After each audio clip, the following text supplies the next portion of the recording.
Hi, my name is William Hartman, and I'm going to do a walkthrough and tutorial on NeboFit.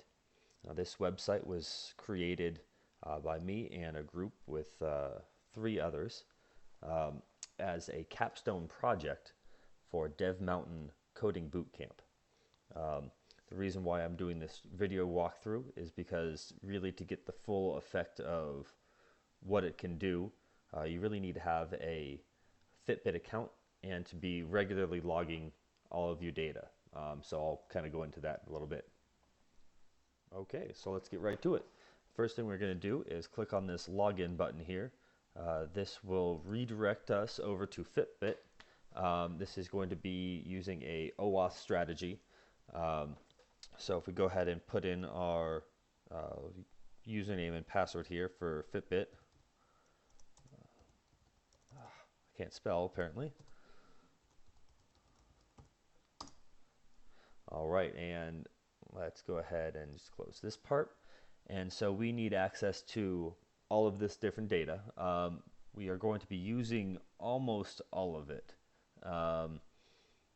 except for heart rate, I think is everything.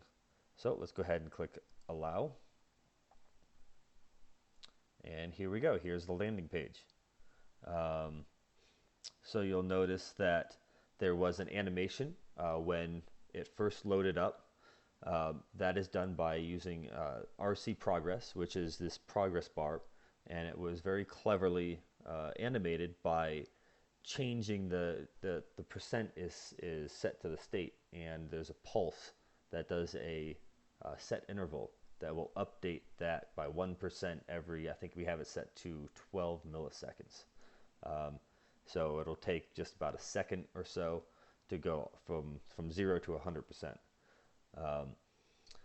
You'll see here we get the sleep. I did not sleep nearly as much as I probably should have last night, 5.3 hours. Getting this project finished up and practicing with my group mates, my friends, was pretty good. Let's see, you can click on, see, we have steps here. You notice I have 100% on steps, which means that is based on my goals, and I'll show you where the goals are in just a moment. We're also getting calories, so this is calories eaten for the day. We have hydration, amount you've drank for that day. We have weight, and it will take a look at the weight you have logged if you're regular with logging it. And then a workout, which is pounds per RPE. So what RPE is a relative perceived exertion or effort. And so let's say you lift 100 pounds and it was really, really hard. You almost failed. That would be a 10. Now let's say you lifted 10 pounds and it was really, really easy. Like you barely even felt it. That'd be a 1. So you give yourself a scale on how difficult you think that lift was. The next thing we're going to take a look at is the actual individual detail view itself. You notice that it has that same RC progress animation that we put on it. The big number is your steps for that day.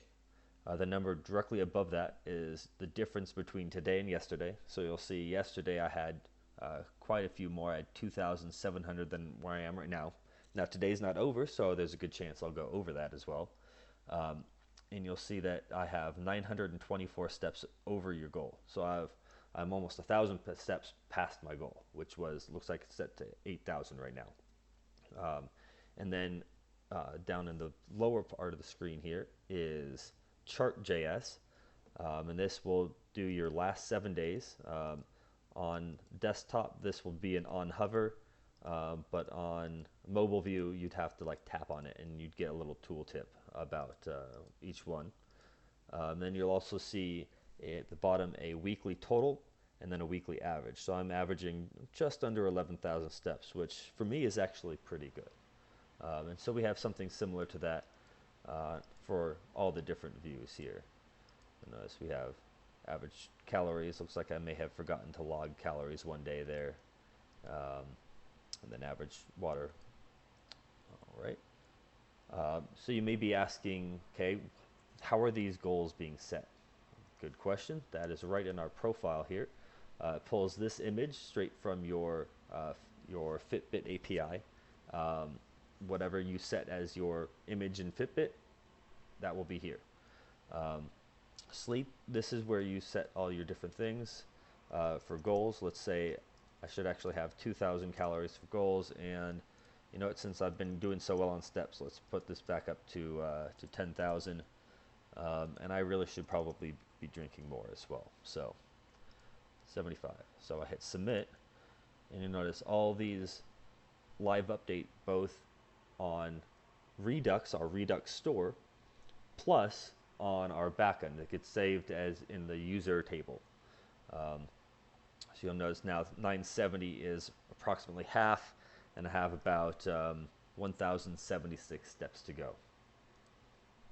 The last view for our app here will be the exercise log, and this is sort of what makes it different than just using Fitbit.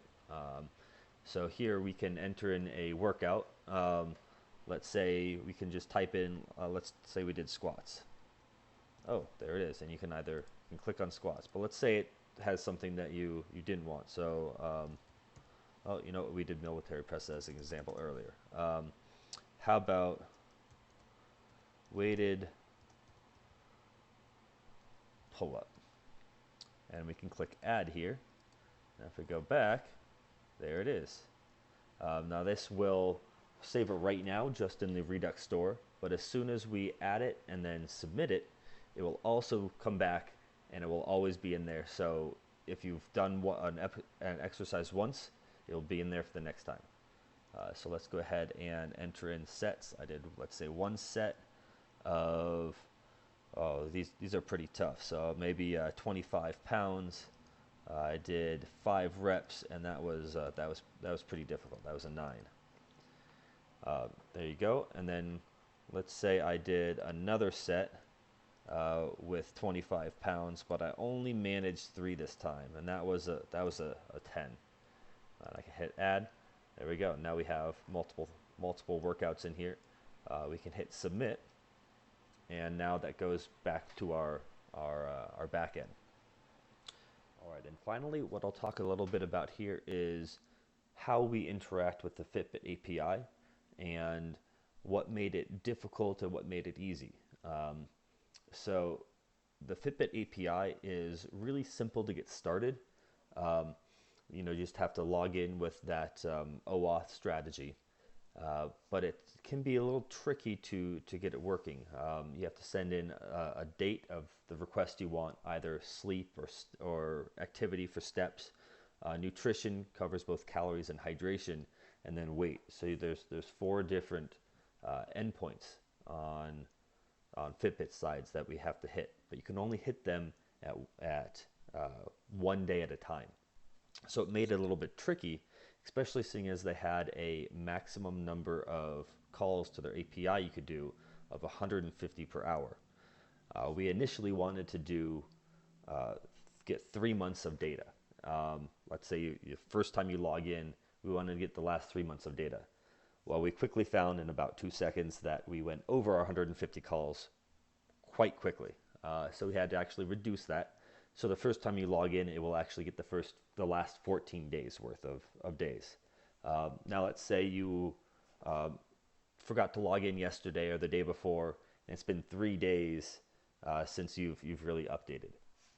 So what we actually do is that our backend will take a look at when the last time you logged in, get that day, get all the days between, and get today's data up to 14 days.